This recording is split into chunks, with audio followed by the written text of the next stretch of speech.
Hello, and you're smiling so much then, looking at the screen. Hello and welcome to the Gooner Talk, back again with you guys for another episode of what is our Raw Reaction series, joining you the evening after Arsenal have beaten Manchester United 3-2 in a clash against who were said to be Arsenal's potential title challengers for this season, now sitting 11 points behind Arsenal and very much licking their wounds in a top four race.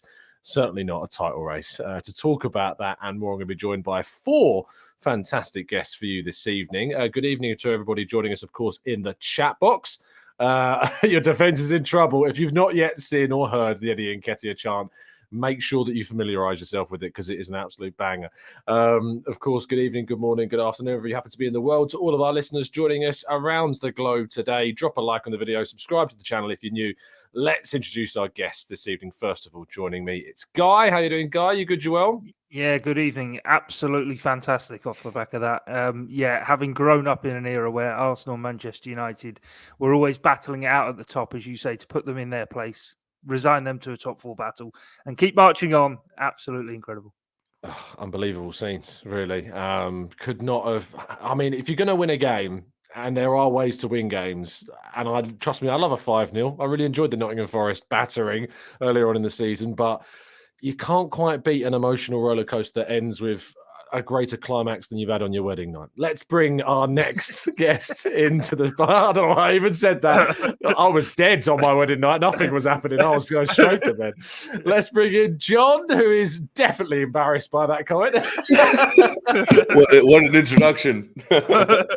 Yeah, man. Oh, wow. That was so good. That was so good. The game or right. My introduction for you? A little bit of column A, a little bit of column B, but that was like, that reminded me of like old school clash between Man United and Arsenal. And, there's always like the last decade, I feel like one has been a little better than another. And we just kind of catch each other when we're not good, when we're at the top of our game like that, both of us, it was special and we won, which is the best part about it, obviously. But, Eddie Nketiah, man, holy crap. We're going to talk about it, obviously. We'll talk about that. And Zinchenko, I'm wearing the Zinchenko jersey right now. Zinchenko was unbelievable. It was just, he was unplayable today. He was unplayable. So fantastic. Yeah, indeed. Let's bring in our third of four guests this evening. It's Albert. How you doing, Albert? You good, Joel? Not bad. Tom, when you send an invite, I don't want you to repeat what I said to you, but I'm here for that very reason. Hold on, I'm trying to familiarise myself with what you. It was too short. It was 2 short words, yeah. Oh yes, yes is what he said. To be fair, the way I introduced John into the show, I think monetization may have already gone out the window. But let's bring in our fourth guest of the evening. It's Raf. How you doing, Raf? You good, Joel? Nketiah in the room. The defense is in trouble. Nketiah. I'm joking. I'm good, thanks. I'm good. Don't joke about that. It's an awesome chant. I'm buzzing. Amazing. I can't even. I've probably grown up in an era when United's the big game. I know obviously we have our rivalry with Tottenham, but to me, United's the game you want to win the most. And yeah, it was buzzing, completely buzzing. It was, and we're going to talk about all of the reasons as to why we're buzzing and more very shortly. Let's introduce, first of all, our 3 brand new members to the channel. Philip Johansson, Brendan Stott, and All Out Arsenal as well. Thank you so much for becoming part of the TGT family. I can already see people in the chat box welcoming you all to what is a wonderful occasion. Guy, we're going to start with you. Give us your raw reactions, fella. Incredible. So happy for Eddie as well, being the man who's stepped up. I think it's in a stat, only the second player for Arsenal to score a 90th minute winner at the Emirates against Manchester United, following Thierry Henry in January 2007, the first year at the Emirates. That was a brilliant goal, brilliant sort of emotion off the back of it. And Eddie as well. I mean, as I say, what a guy. And also his reaction to Bakayo's goal as well, just sort of how he just turned around and looked around, whoa, what's that? Raw reaction is just incredible. Man United, the team that you always want to see Arsenal put to the sword. And after going behind as we did, the reaction, incredible, and put them firmly in their place. Absolutely. Got a brand new member as well, Michaela Sevilla, joining us in the chat as well. 4 new members already. 5 minutes into the show. We've got a greater XM expected members than Man United had goals today. John, what are your raw reactions to the game, mate? I mean, what? We had 63 touches in their box. We absolutely were swarming them. And they had like 30-something clearances. I mean, they were nonstop trying to defend. You know, their shots, credit to them, were they took the ones that they did take. So they took the ones that they took. But what I'm saying is that they had, I think, 4 shots on goal. We had to our 5.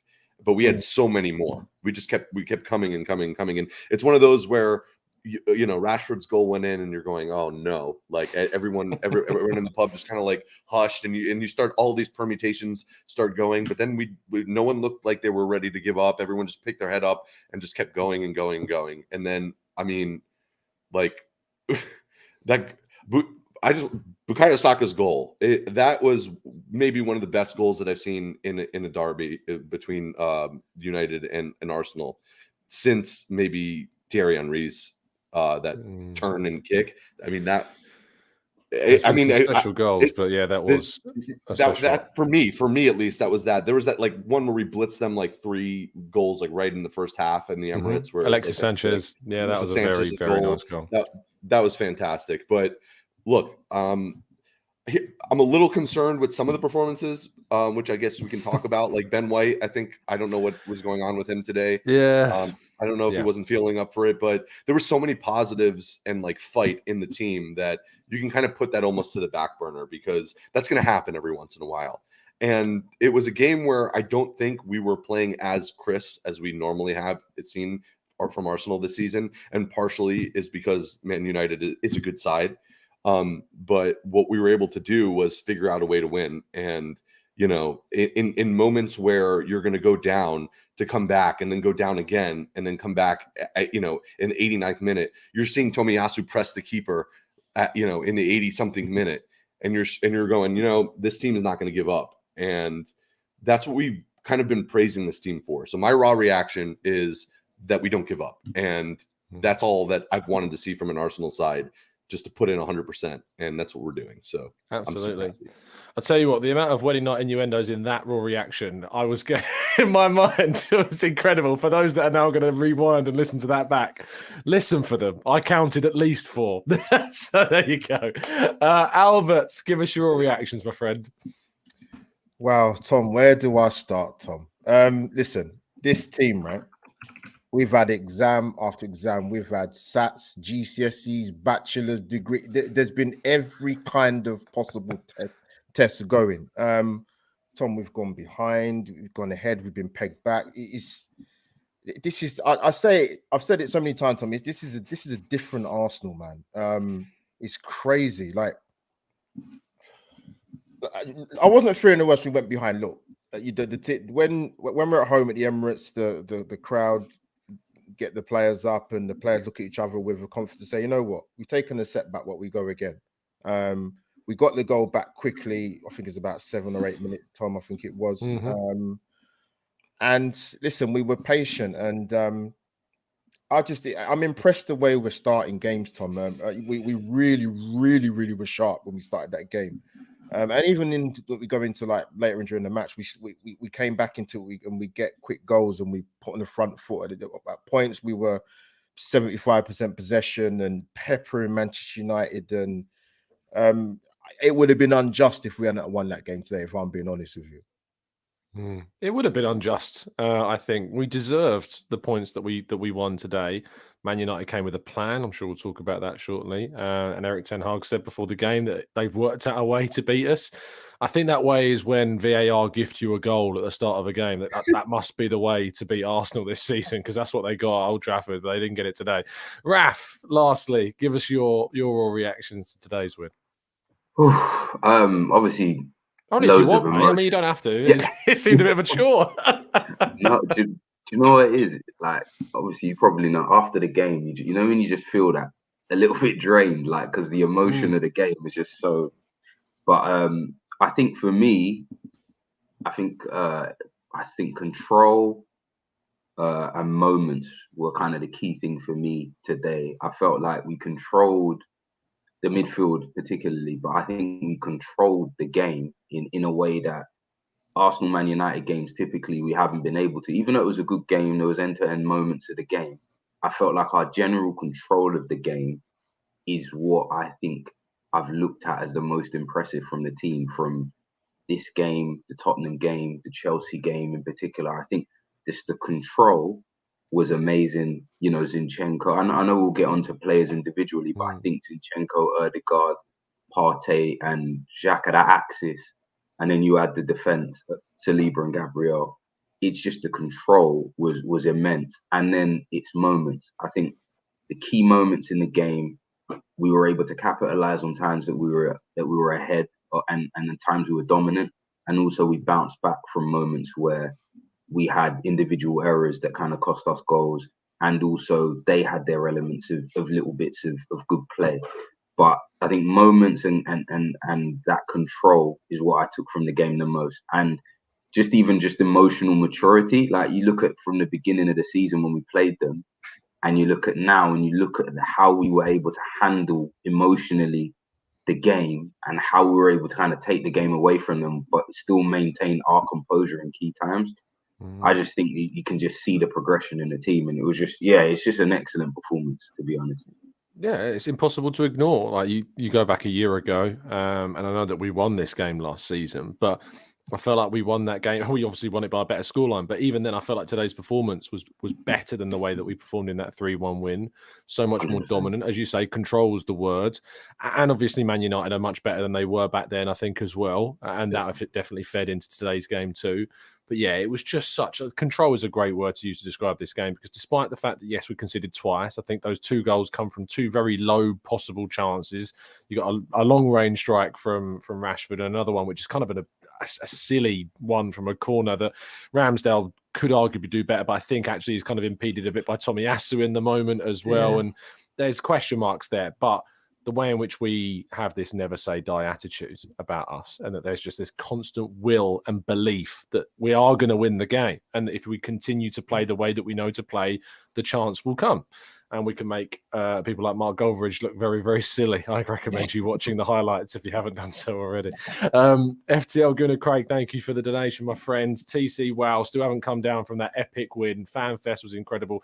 Come on, you Gooner, sent you a pic on Twitter. Yes, there was a Fan Fest, I want to say in Orlando, I think today. I've seen lots of pictures that people have sent from that. I can't imagine what that must have been like when that goal went in the 90 or whatever minute it was. But amazing scenes. I've seen pictures being sent to me on socials. If you do have some, please send them in. I'm curious and genuinely interested about maybe writing about that. Sam, thank you so much again for the super chat as well. Super chat for a super chap, and a super chat as in the live chat as well, for sure. Thank you so much for the kind words, Sam. Much appreciated. Let's go into some of the finer details. Guy, I'm going to let you run the rule on Eddie Nketiah, because I remember when we've sat on the Arsenal way and we've, I remember last year, because it's January now.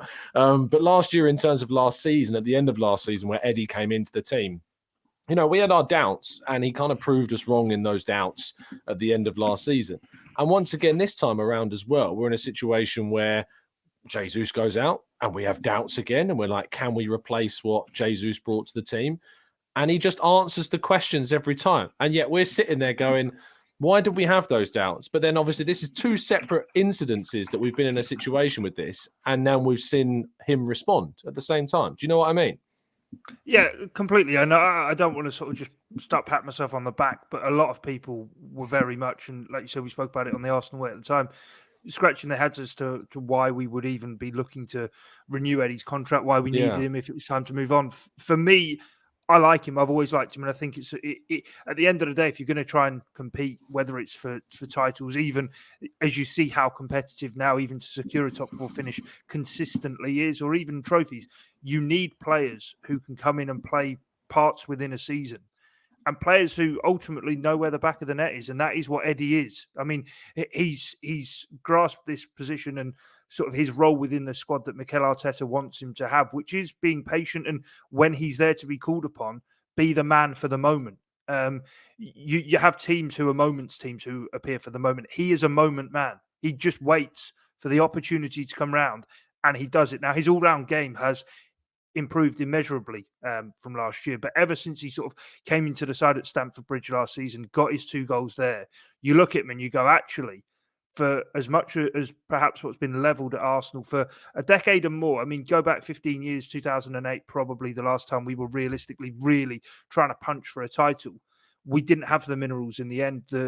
Obviously, what happened to Eduardo happened, and the club sort of seemed to crumble and fall, therefore mentally, and didn't have that fortitude. Eddie doesn't care about the noise that's coming from outside, whether he's good enough, whether Jesus is going to get injured and Arsenal's title bid's going to fall away. Put him on the pitch, wait for the chances to come. He might miss one. He missed one at Spurs last week, but he's there to miss them. And then when the next ones come along, more often than not, if you give him 3 chances in a game, he'll score 2, and that's what he did today. Great save from David De Gea prevented him from getting that other one, but he was there. He was there at the moment, and that's what his game's about. It is, absolutely. And he is that fox in the box as we described. And I think I wrote in my winners and losers piece that will go out in the morning. Like, if there's one area that you can trust a player to perform in, it's that little 6-yard box, and it's Eddie Nketiah, because he pops up there, knows where the ball's going to fall, and he's so good at reading situations and trying to anticipate where the ball might fall. He's just had it throughout his career. I mean, when he first burst onto the scene with a couple of goals against Norwich, ironically kind of similar, in fact, to his header today, he just knows where the ball might fall, and he has that instinct, that footballing brain, and that really has kind of carried him through. And now he's getting the ability to match it at the same time. But outside of that, he also presses and harries, and he's got the energy, and he's really bought into what Arteta wants from a number 9. And I don't think we've necessarily missed Gabriel Jesus exactly because of that, not just because of his goals. Ethan says Gary Neville still thinks we'll finish 3rd post-United game. Never had a better high than injecting his tears into my veins, says Ethan. Does he still think they'll finish? Because if he said that, I mean, that's ludicrous. That is absolutely ludicrous if that's the case. John, I can't really give you anyone else but Alexander Zinchenko to talk about, and I want to give you the opportunity to talk about him. So here's the floor, mate. Off you go. All right. I mean, putting my Ukrainian connection aside and the bias aside, what a player that guy is. And I mean, it's unbelievable. It's unbelievable what he can bring to the side, not just from a tactical perspective, which, by the way, if you've seen his heat map, he was all over the place. When you're looking at that heat map and you're going, if you told me that's a left back, and you're going, that's not left back, man. That guy was popping up in the box. He was in the midfield. He was mostly in that left front midfield position, kind of where Xhaka was operating a lot throughout the season. But it's not just for people that didn't watch the Arsenal way. I'll show you his heat map right now. This is it. Okay, this was his heat map.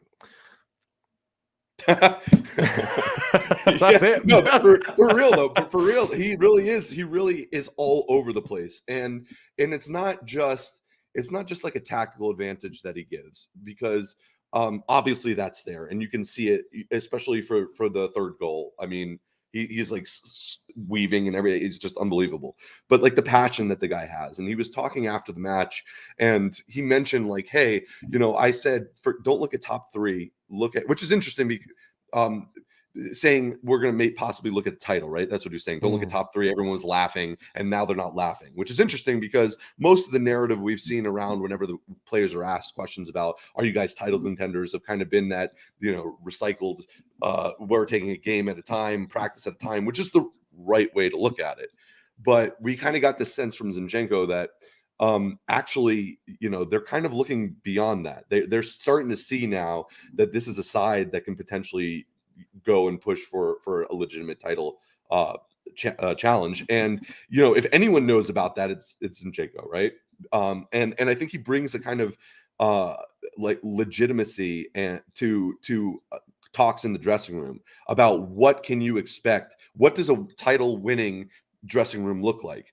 And the fact that he's so confident about it, and the fact that he's there with Gabriel Jesus is, I think, instrumental in what we're seeing right now. And we know it. We saw the all or nothing from Manchester City's time that they had it when Zinchenko was giving these team talks, and we saw him at full time where I thought his head was going to explode because he was screaming so much. When you're looking at this team as as players who are now not just playing well from a technical perspective, but showing this passion, fight, and drive and belief in themselves, you got to look at players like Zinchenko and think that the genesis of a lot of that is coming from him. and are obviously the manager and the staff and everyone else. But to have someone like that on the side is instrumental. I think I don't think you can win a title without players like that. And he was brought in for a reason. And I have friends who are City fans, and they are more concerned about losing him than any player that I've seen. And that's very telling, considering he wasn't like a starter for City, but they knew enough about what kind of a character he was that it shows that they miss him. And you could see why game after game this season with him. Yeah, absolutely. I always appreciate honesty from rivals, especially. I actually don't know if people have been able to watch Eric Ten Hag's post-match interview, but it was also very honest. Pep Guardiola, I don't get the same thing from, and that's probably because we're in that title race with him. But he was actually asked, I think, after the game I think it was after the United game, if he regrets letting Zinchenko and Jesus go, and he was just like, no. If you knew the situation, like, it's not something I can regret. They're two great lads or whatever, but no. And I think the honest answer would have been to say that something along the lines of, if they are in the Man City team this season, we would have really benefited from them, rather than just being like, no, we don't miss them. I think that the more accurate representation would be to say, yeah. And you know what? Even if it's not this powerful presence in the dressing room, which he clearly is, from a technical player perspective, he's an absolutely fantastic player. And, obviously Jesus is as well, but Zinchenko, I don't think we've really had a kind of player like that. We've had technical players, and I'm not saying he's the most technical player we ever had, but what he can provide from the position that he's employed in, from that left back position, we've never had anything like that. We've also never been playing the way that we are now, to be fair, with these kind of fluid positions. But to have someone that can so easily fit exactly what the manager's trying to do in a way that doesn't actually detriment any of the other positions on the pitch is fantastic. And he's been my favorite player this season. Again, also very biased, but for context, John's wife is Ukrainian. So... Yeah. Don't care. Love the guy. So happy he's here. That was the point I was going to make, though. Is he offers something completely different to what we've seen at left back. I mean, it now reasons why Cedric played at left back against Villarreal. That was what he wanted him to be able to do. Unfortunately, he's not very good as good at football. He's far better than I am, but he wasn't able up to that technical level to do it. Yeah. Whenever I see Zinchenko and the ball goes into him about control and everything, I always think about that video of him sprinting down the pitch doing the keep-ups. The technical quality he has is absolutely supreme, and you don't feel nervous at any stage when it's with him. Yeah, there's been a few times in recent weeks where he's made silly errors and he's had to hold his hands up where opposition have managed to get shots off, but the control he brings to our team is fantastic. It's like, A, this is why I think Kieran Tierney will be sold in the summer. And B, this is why I think we're after Ivan Fresneda, who is basically the right-sided version of Zinchenko. He is, for anyone that's yet to watch anything of him, he's like a midfielder playing at right back, is the description I've got from a couple of people who've watched him plenty. So that makes complete sense why we're going after someone perhaps like him. So that, say Zinchenko's not available or you want to change things up, Tomiyasu has shown that he can play on the left and he can basically be the Ben White on the left-hand side. If you want to do that, you need Zinchenko on the right. And if Fresneda turns out to be that player, it makes complete sense why we're after him. Bradley, thank you for the super chat, my friend. The scenes in my apartment were incredible. So I'm surprised we didn't get a noise complaint. Sent a video in the Discord. We were over celebrating as well. I'm sure the members will check that one out in the Discord server. Albert, I want to talk a bit about, I just mentioned his name there, Tomiyasu. And there's done a 3 parts of this. 1 is Ben White, 2 is Arteta, 3 is Tomiyasu. Because of all the players in the team, Ben White, I think we can all agree, is the one that probably struggled the most today.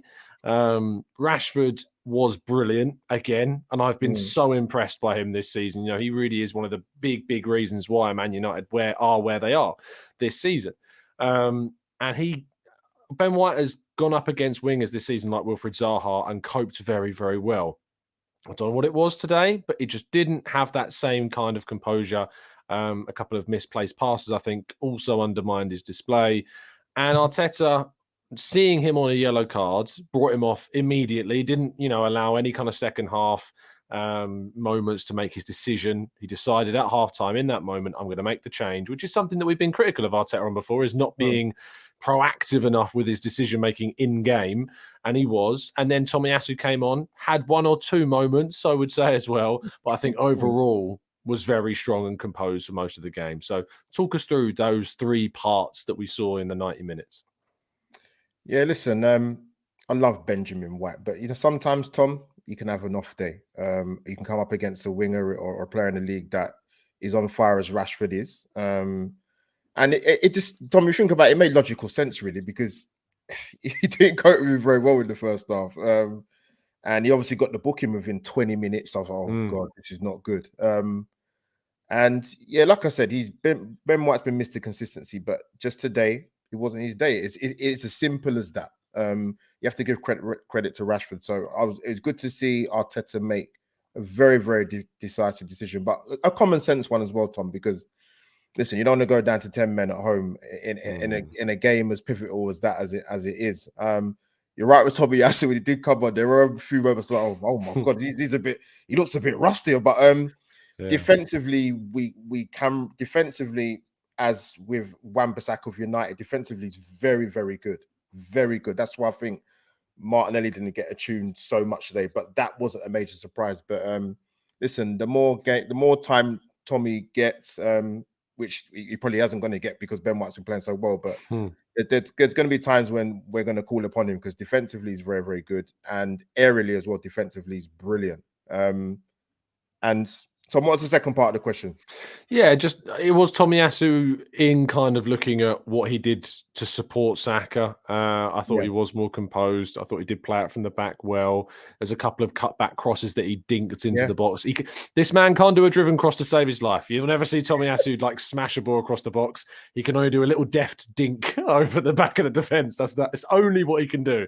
But again, it's that balance that I think he gives us. And again, if you think about who's in the stands, Albert, in terms of Nketiah that was in the stands, we've now got two options at right back in terms of White and Tomiyasu. We've got two at right centre back in terms of White and Saliba.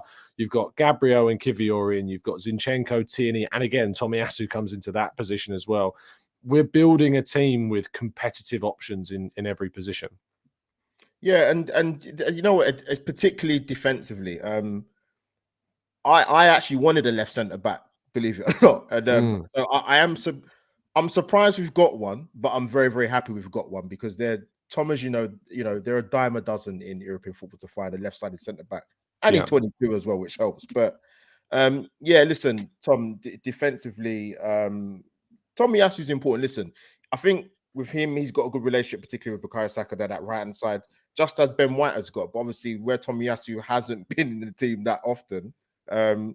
Not for a bad reason, but because Ben White's been so fantastic. Whether that was the plan in the first place, Arteta must be a genius, or he's just very, very lucky, or a mixture of both, Tom. I'm not too sure, but defensively, he's looking really, really good, Tom, man. I'd have to go back many, many years for us as Arsenal fans to look at our team defensively and be confident and not be irate and maybe throwing things at the television screen or tapping the mate next to you at the Emirates thinking what's going on with us defensively. But we've got a bedrock of a going to keep it clean, Tom, a flaming good defense, man. And I'll try to find the right word, but listen, you build from the back, Tom. We've got an amazing defensive unit. Big up Ramsdale for the save in the first half, by the way. Yeah.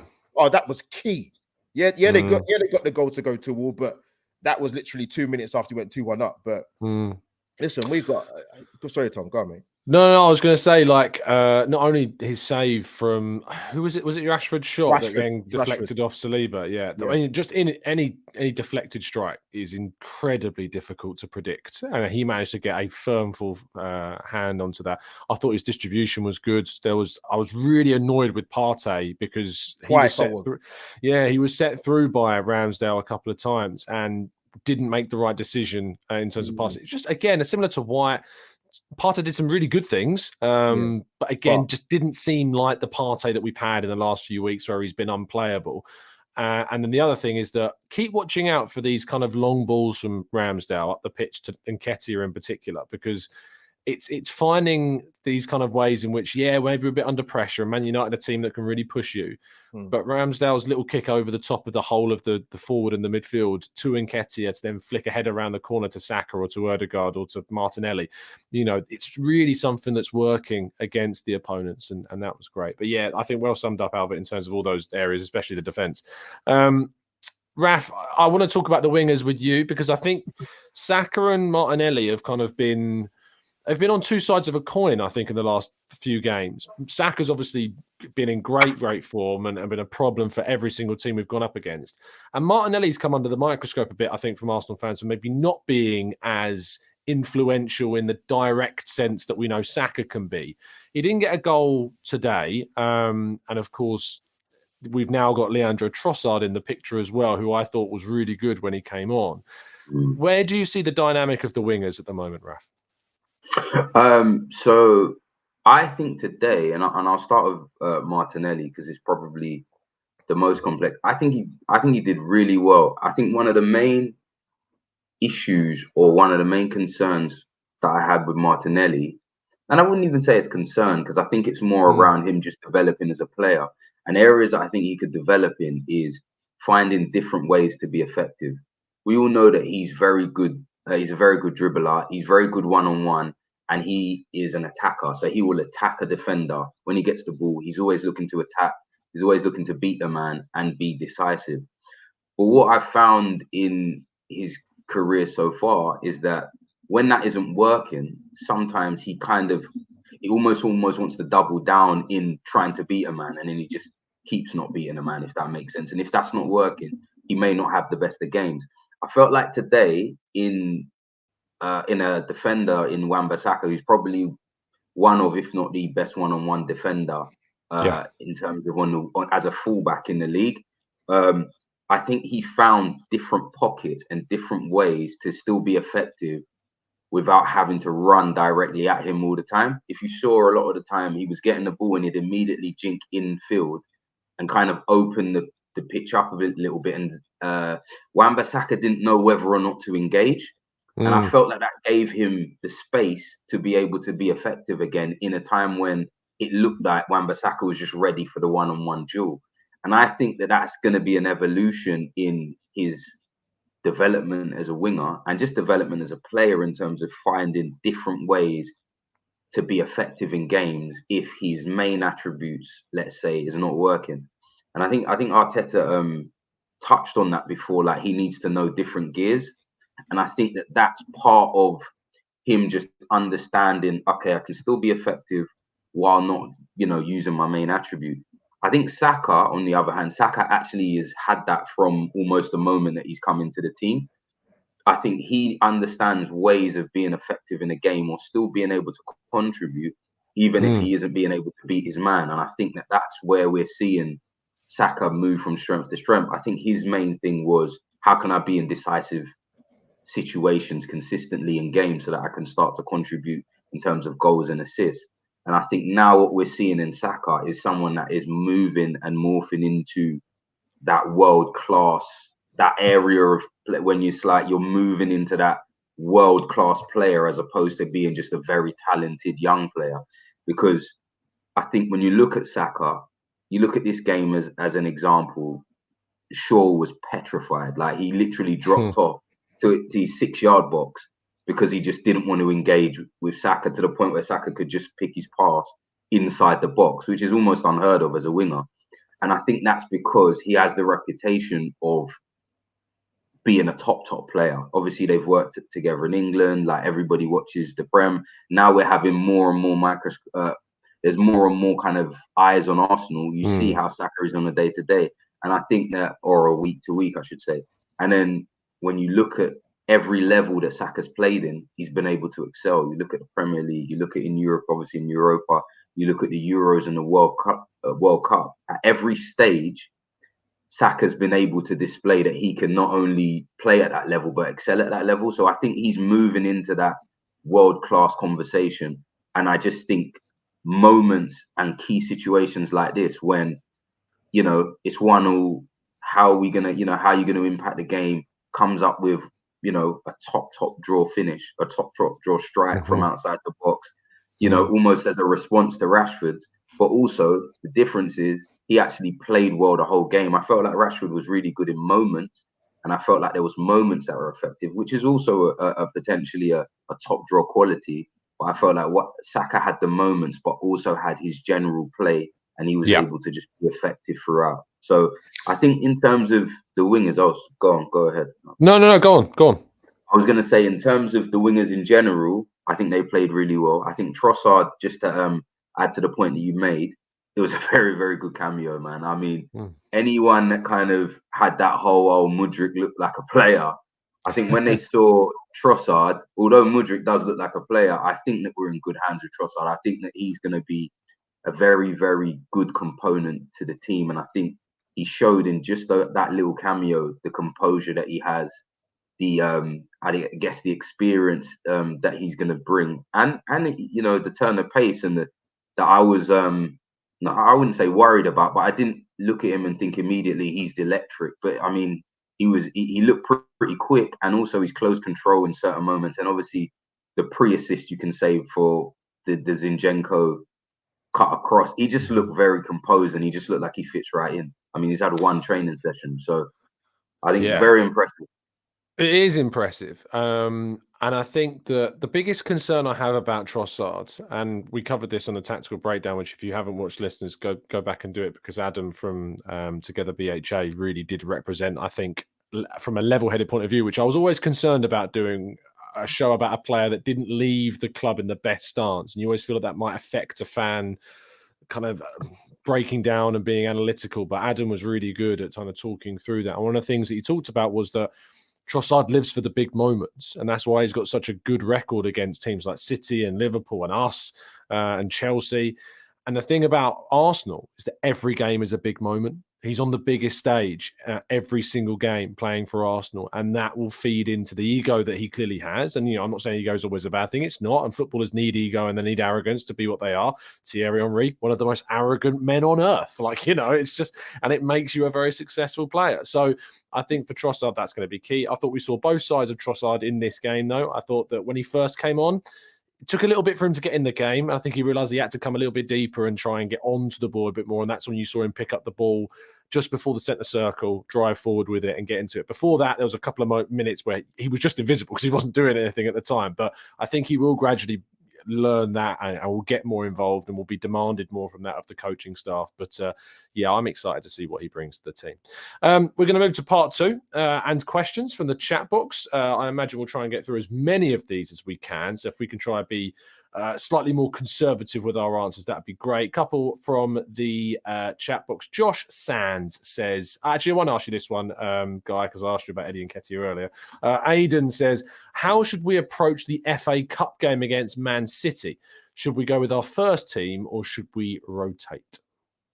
I'd be inclined to say rotate, to be honest. I think us going full strength only serves to give them, okay, Pep's going to know Mikel Arteta and every part of the rule book, the playbook. He's going to know pages 1 to the end. I mean, whether them seeing our first team gives stuff away, I don't know. Does it then give Pep more, perhaps, license to experiment and come up with a wacky formation which we can then school? I don't know. But for me, no, the priority is now the league.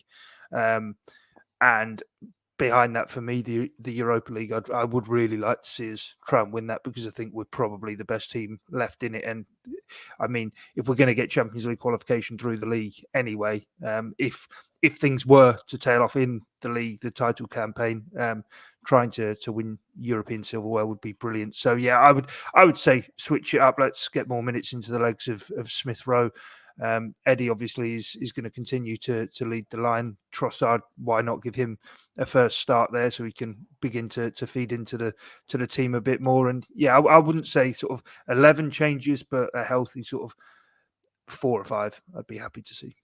Mm-hmm. Yeah, I think so. It fits quite well. I asked Arteta after the game against Oxford if there was a frustration that game came so close to the league game.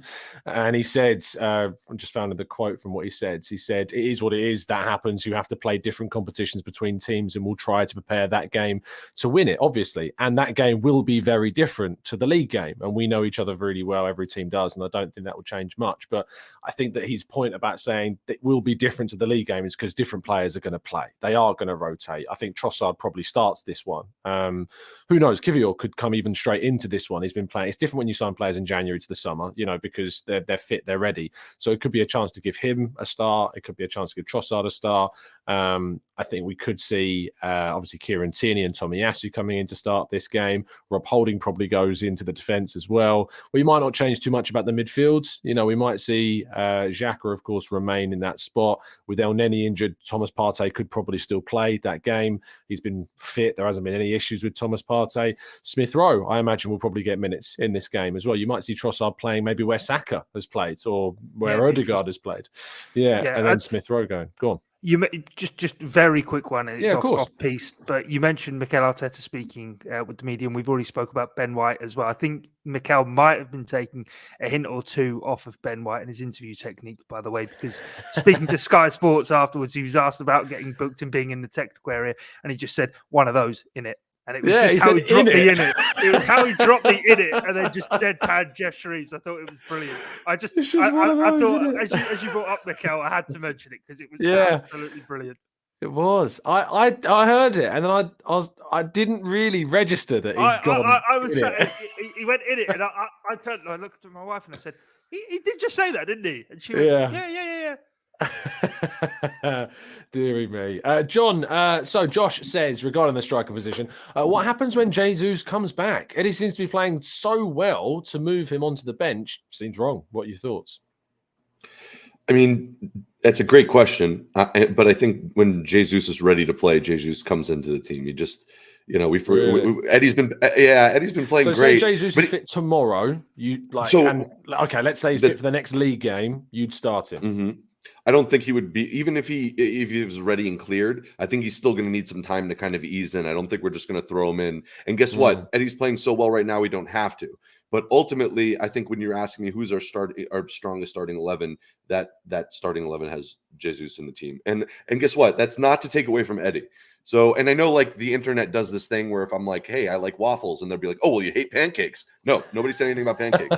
Just because I think that our best 11 has Jesus in the team does not mean I don't rate Eddie Nketiah. And the reality is that Eddie, I think, is exceeding most people's expectations about what to expect. And I think even a little bit of the manager, Mikel was asked today about that. And he said, did I expect it was going to be like this? No, but we know that he's like this, be passionate player and that he puts everything he has on the line, etc.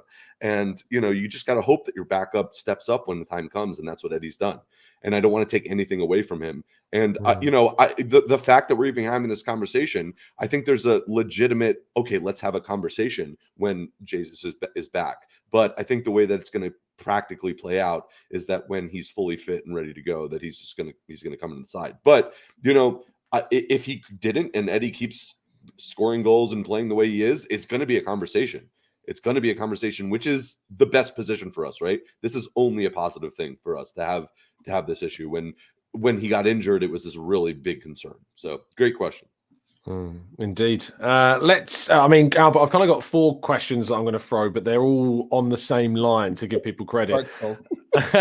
G Dime says, do you think we'll get a midfielder this January? Jay says, I believe we have backup for Xhaka, but do you believe we'll still need someone for Partey? Cam says, who do you guys think we should buy to cover Partey in case he's unavailable? And it's, as I say, it's questions along the same kind of lines about the midfield and whether or not we need a signing. So A, do you think we do need someone? And B, do you think we will get someone?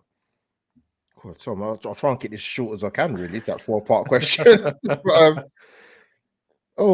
It's funny, Tom, because the midfield, the central midfield area, we do need somebody, but you'll know better than I would. The Tielemans rumors won't go away. They're kind of dead for January, though, I think. Yeah, no, I don't think that's gonna happen. No chance. Yeah, no chance. I hope they do get someone in, because we do need even regardless of party, we need someone essentially anyway.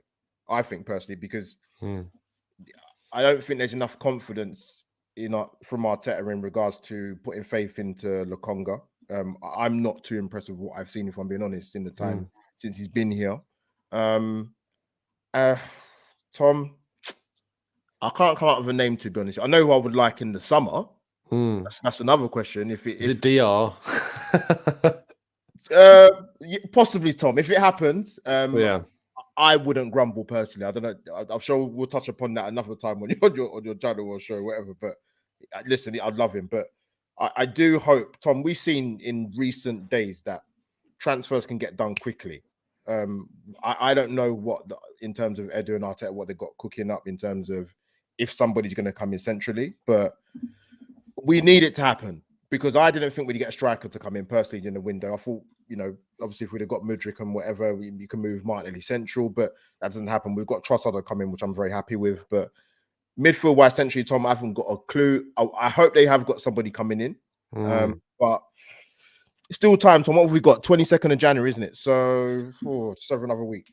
Yeah, 9 days left to the window. Go on, Guy. Yeah, personally, I think his best position is on that left wing, but clearly I think Trossard will go there. But do you not think maybe the answer is going to end up being Emile Smith-Rowe playing in that kind of left half space role? I personally would rather wait till the summer and go chips in on Declan Rice. I know he's a deeper player, but equally this season he's played more of that box-to-box role for West Ham as well. And I think the investment he would be, he ticks the homegrown box. I think he is the guy to go for, personally speaking. And like I say, I think Smith-Rowe's best football has come off the left-hand side. I just get the feeling, though, with Trossard today, he's going to play there. And Mikel Arteta has spoke so much, even sometimes reading between the lines, that I think he sees Smith-Rowe and the technical ability he has as playing as a central player, because I don't think he's quite got that electric turn of pace. He's quick with the ball, but off the ball, I don't think Arteta sees him maybe as a long-term winger, albeit, as I say, I really like seeing him play there. Yeah, I think it was Rohan who does all the blogs on social media that you've probably seen. He, theorized that Smith-Rowe could play in that attacking role. And actually, when you look at the heat maps from Smith-Rowe playing, I think it's last season, you look at Xhaka's heat map this season, they're so similar. The spaces they occupy in this role Xhaka's playing is so similar to what Smith-Rowe was doing when playing off the left. So I absolutely think there is. I think it does then demand more of the number 6. And if, that's Partey now, maybe that's Rice in the future, that is going to put more strain on that player, and they are going to have to do a bigger job. But it might be that you sacrifice a little bit to be that more offensively dangerous by having a Smith-Rowe over a Xhaka in that position. So, yeah, it's definitely possible. And I always do remember to point to people out. We've got Charlie Patino coming through as well, who's doing fantastically and can play deep in the midfield very, very comfortably as well. We had a couple of members also join up, Ace Lucas and Josh. Thank you so much for supporting the channel, guys. Much appreciated. Yomi says, Tom with 50 points. Is it safe to say that we've avoided relegation this season? I think so, Yomi. I'm pretty confident in saying that we have. And Zaffa's asking, why haven't the game against Everton been rescheduled yet? The last 2 weeks would have been perfect. Because of the FA Cup and our inclusion in that and the Europa League, that's why that hasn't been yet rescheduled. They'll probably be waiting for the game for us to be knocked out of one of those competitions. But yeah, we could have played it this week, to be fair, like Man United played Palace. So I don't really know why they didn't do that game. Bit of a strange one. Let's go to Raf with this one. John says, how much concern do you have over our last 6 matches of the season? And do you think we will have the league pretty much in the bag by then? Now, if our last 6 games of the season, just to give you clarity on what they are, 1, 2, 3, 4, 5, 6. Man City away, Chelsea at home, Newcastle away, Brighton at home, Forest away, and Wolves at home are our last 6. Do we need it wrapped up by then, Raf? It seems very tricky. Firstly, can you hear me? Yes, I can. All right, cool. Yeah. Can you not see us again? Is that what's happened? Nah, I don't know why it's happened again, but yeah, you're just frozen again. But I think we just got to play the games. I think the Premier League's tough anyway. I think it's gonna be difficult no matter what. We're gonna have to get these games played at some point. Maybe the pressure, if we're going down to the last couple of games, is gonna be intense because when if they can see the finish line, obviously the legs get a bit heavier, the lights get a bit brighter. But ultimately, we just got to play the games we can play. And this team has shown that, every hurdle so far that they've been able to jump over it, overcome it. So I think we've just got to play the games, be happy that we're even.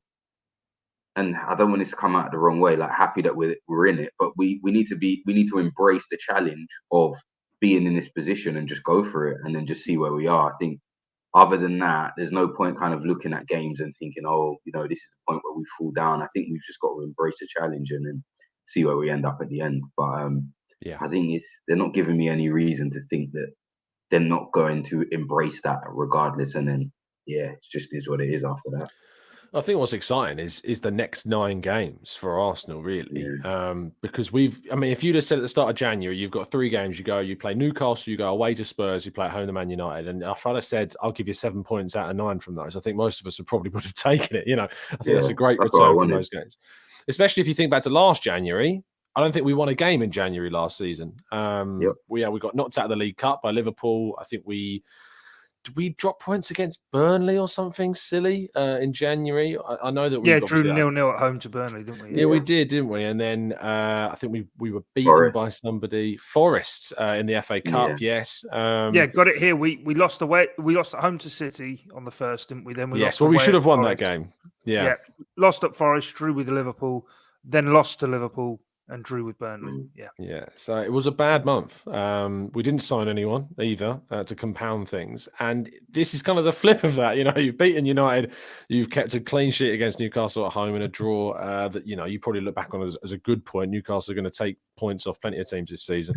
And you've beaten Spurs away for the first time since 2014. So it's been a good month. And you've added Trossard, Kivior, and who knows, maybe another player between now and the end of the window.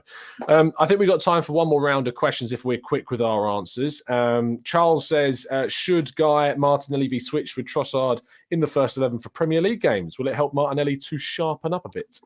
I think, following what Raf said earlier, I think Martinelli really for me is at his best when he's probably freshest and most dynamic. Today, the thing that sort of gave me an inkling maybe things weren't going to go his way was that first sort of opportunity he got to run at Wan-Bissaka, where he sort of did his sort of trick where he runs with the ball, slows it right down, runs again, and he never got away from him. I remember when we played Liverpool, he breezed past Trent early on, and you thought, there we go, he's got him on toast for the game, and that was how it was.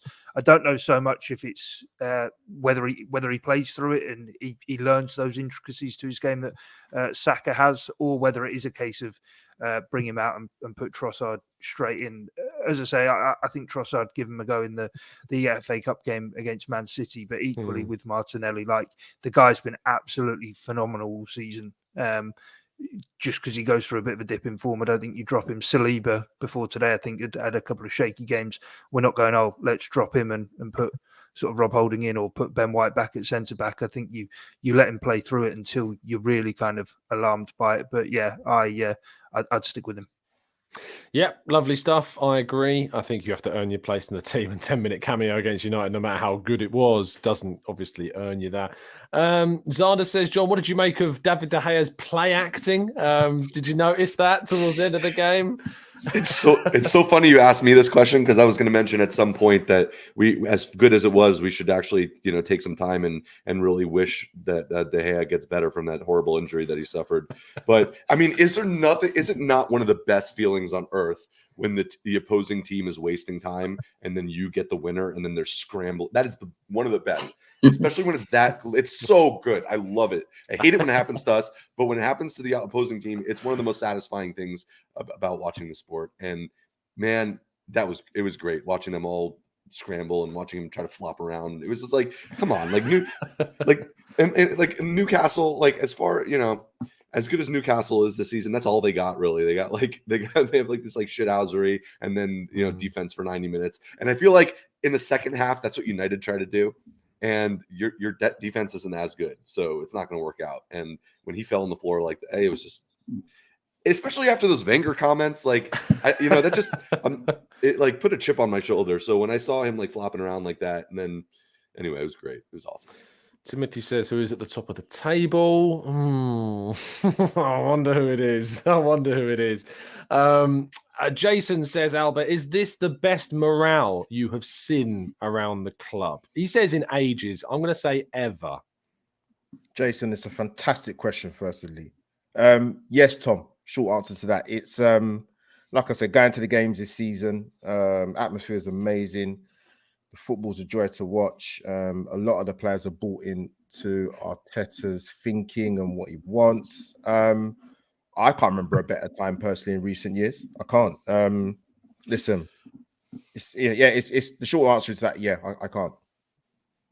Yeah, I can't either. I think that the togetherness, the unitedness of this group, and bad choice of words, consider who we played against today, but it is a united team. They are very together, and there is a real will and desire to just win, and I think they trust each other as well, which is key. I think previously we had individuals that didn't trust their teammates or thought they were above their teammates. Everyone is very much on the same plane. It's a very humble team. I think players like Saka in particular really do encapsulate that humbleness of the side. So, yeah. Oh, by the way, I loved Saka doing Rashford's celebration. That was just, brilliant. Brilliant. Love that. Absolutely that was brilliant. Fantastic. Just to tackle this one myself quickly, the kid says all players on 4 yellows already missed a booking today. Does that reset after the first half of the season? It doesn't reset. What it happens is basically that they still keep their 4 yellow cards, but it's extended now to game week 32, at which point if you get 10 yellows by any time between now and game week 32, you get a 2 Premier League game ban. So it's not just the 1, it's the 2. But if they get their 5th, it's fine. They won't miss any games. It's only up until the 10th game by game week 32. And lastly, to Raf, and then I've got a couple of one-word questions to go through. Could Martinelli's drop-in levels be due to not having Jesus with him? They were linking up well earlier in the season, and we all said Saka struggled. Now with Eddie in the team, Saka is thriving instead. It's quite a good question, actually. Yeah, it's quite interesting. Can you hear me, first of all? I can, right? Yep. Loud and clear. You can't see us, but we know you're there. Yeah. So it's an interesting one. I think partly, there's a couple of things. I think players, for some reason, the players that went to the World Cup but maybe didn't necessarily play every single game have seemed to kind of take a little bit of time to just get back up to the level that they were playing at before. So I think that has a part to play in it. I think that Jesus, who used to pick up positions on the left a lot, and they would interlink and change positions and allow Martinelli to go in field a bit, that has also played a part. And I think he's just played every single game. I think the front three having to play like every single game without having to come off, no rest, it's just difficult. And I think that, again, like I said, I don't think Martinelli was actually bad today. I think he did all right and found different ways to be effective without being like spectacular. And obviously he didn't get the goal, but I think that could play a part. But I think ultimately Trossard, although it will take minutes away from him, it may actually benefit him by being able to be a bit recharged and be a little bit more kind of fresher when he is coming into games. So I think Jesus, to answer the question, he has made an impact, but I don't think it's the only thing. And I do think that once he's a bit more refreshed and he has a bit of time to recharge, he'll get back to the blistering form he was in prior to the World Cup. Yeah, well summed up. I agree. I think Jesus is massive for Martinelli, and he has missed him for sure. So a couple of one-word answers only. So no elaboration, guys, on these, just one words. Daniel Roberts says, who is your player of the season so far now that we are at the halfway mark? I'm going to go in reverse order. And Raf, we're going to start with you. I'd say Odegaard. Albert? Yeah, Captain Odegaard, definitely. John? He's showing us a picture of Zinchenko there on the screen for those listening on audio platforms. So there you go. Zinny, man. He's been, yeah. Having a 0-word answer. Guy. I'd go Odegaard, but also got to mention Saka because I think this year he has taken his game to another level, and he is getting into that world-class debate. I'm going with Granit Xhaka for me. I think he has been unbelievably good. Hasn't really put a foot wrong in any game this season. So going with him. Harvey says, how many more signings do you think we will bring in? So I just need a numerical answer from 0 to 99. Guy? Think 0, hope for 1. John? 1. And how many would you like us to bring in? 3. Okay, fair enough. I'm curious now where they might be. Albert, how many do you think, and how many do you want? I think we one more. Ideally, I'd like 2, but one. I think one's achievable. And Raf. Just a quick one. Are we counting Kyrgios as? Yes, we're counting that being done. We'll say that's all right, done. cool. Yeah. Then I would say again 1, and I would hope for 2, but I think it would just be Fresneda. Yeah, I'm hopeful for 2, it being Fresneda and someone else. But I think it might just be 1. Which, to be fair, if you'd have said at the start of January we're going to sign 3 players, I'd have been like, great, wonderful. So I think it's just the one that we want to see. We just haven't yet. I think that's the only issue, because I think everyone wants a midfielder.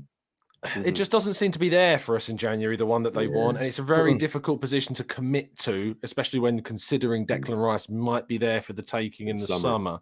It proves, doesn't it, with Gabriel Jesus? We're better waiting, Tom. I remember last January us debating till we're blue in the face about Weghorst and whether that was a goer. Today we saw like, why are we not signing Arthur Cabral? Why have we not signed Arthur Cabral? You wanted a striker. You wanted a striker. And in the end, it was proved right to wait. So hopefully, just one of the plethora of things I've been embarrassingly wrong about on the channel. So there you go. Arthur Cabral has done Jack, you know what, since moving to Fiorentina. So there you go. Happy days. We're going to wrap things up there. Thank you so much, guys, for listening to today's show. There's been over 1,000 of you watching throughout, which is fantastic. Do indeed drop a like on the video. Subscribe to the channel if you're new. I was really hoping, because we're very close to hitting 44,000. I was kind of thinking, maybe we can hit 45 by the end of the transfer window. That'd be pretty cool. And I've just found out today that I know the channel's famous for our 8 a.m. shows, but I'm working from 6 a.m. till 4 p.m. on deadline day. So there won't actually be an 8 a.m. show on deadline day, which sucks. But I will be doing one, of course, at 4 p.m. as soon as I finish my shift. And to be honest, most of the time, whenever I do these 8 a.m. shows, they decide to release some news about 8:30 anyway. So it's pointless. But thank you, everybody that's tuned in. Guy, thank you for your time, my friend. Tell people where they can find you and what you're going to be up to. I'm going to be doing what I do. You can find me over on Twitter. My handle's Guy Clark. That's Clark with an E. 05. And watching the Arsenal hopefully continue their crusade to a league title. I know now that some people are going to type your name into Twitter and type it as Guy and then CLERK. It's not. Yeah, the E's at the end of Clark, Could just see what some people were going to do. John, always a pleasure. Thank you for jumping on late as well. Really appreciate it, especially considering you've been having a very fun time at the Chicago Arsenal Supporters Club. But tell people they can find you and what you're going to be up to. You can find me at 305cast, and I'll probably be on here some more. So just look out for me here. So, and if we win the league, we'll get a Chicago Arsenal podcast for the first time in 6 years, which would be wonderful. For real. Albert, always a pleasure, my friend. I look forward to seeing you very, very soon. Tell people they can find you and what you're going to be up to. Tom, absolute pleasure, mate, on a Sunday night. Yes, got my own channel, Albert JTV. Another episode of Life Stories is coming soon, people, as Tom's been a part of that and a few other people. So, looking forward to it. And I'll be doing a show on Tuesday on another channel, Tom. On the Arsenal Lounge, yes, of course. That as well. Yeah, that as well. Oh, that wasn't even the one you were talking about. No. But you can plug them anyway. I love the lounge, guys. Love them. Yeah, absolutely. I'll be on there with them tomorrow evening at 8 o'clock, as always on a Monday. I'm back after missing last week. And lastly, Raf, thank you so much. I know you can't see us. You know, we're all putting the middle finger up, but you just can't see it, mate. Yeah. Tell people where they can find you, fella. Twitter, Instagram at Messi Music with a K. But really good coming on, as always. Yeah, lovely stuff. You can find Guy on Twitter at GuyClark05, at 305cast for John, at AUMOH57. I always don't know if it's Omo or Albert, you're going to have to help me out. Is it Omo? Tell me. Help me. Don't tell him. Don't tell him. You know what's funny, right? My surname's only 4 letters, and the amount of people that get it wrong is crazy. You know what it is? There's the English way of saying it, and there's a Nigerian way of saying it. Go on. Omo. So the English way is Yumo, Okay. and the Nigerian way is Umo. Okay. Umo. I'm going to go with that Come one. on, Tom. You nailed it first time. I Tom. love my Bloody- pronunciations, mate. I get people to correct me all the time. And lastly, you can follow Ralph on Twitter at Messi Music. That's with a K at the end. Thank you so much, guys, for tuning in. Absolute pleasure. I'll be bringing you back with the news tomorrow morning at 8 a.m. reacting to Arteta's words on transfers and any rumours that drop, of course, over the previous 24 hours. Have a fantastic evening. Enjoy it. You've earned it, as have we. We will see you again very soon. And as always, up the Arsenal.